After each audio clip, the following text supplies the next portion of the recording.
Here's a glimpse into our weekend at a tiny house on the lake, and I promise you this vlog is not going to go where you think it's going to go. First, we pegged Lexi with marshmallows to wake her up. Once we got Sleeping Beauty up, we headed to Tennessee's oldest bakery. Lexi was pretty sad they didn't serve specialty coffee till 10, but it was still a really cool visit, and of course the baked items were divine.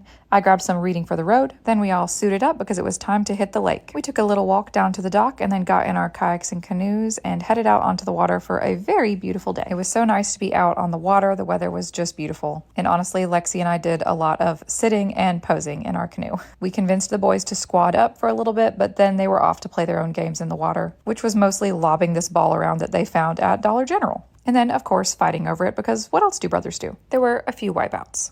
After a few hours of sun, we headed on back and hit the bocce ball court. As it turns out, bocce ball is actually not that easy, and I am not that good at it, but Josh was, and he had to show off. Then at dinner, we noticed something being set up off in the distance, and we literally could not help ourselves. I cannot describe to you how fun this was. Yes, we did ask our waitress if we could jump on this bounce house. It was for a celebration they were having the next day, and so nobody was on it except for us. And we had an absolute blast. I will not say that we tore up this bouncy house, but I will say that when we drove past it the next day, it was deflated. Lexi escaped with a minor injury, and then we ended the night watching a movie together to end the perfect sibling weekend.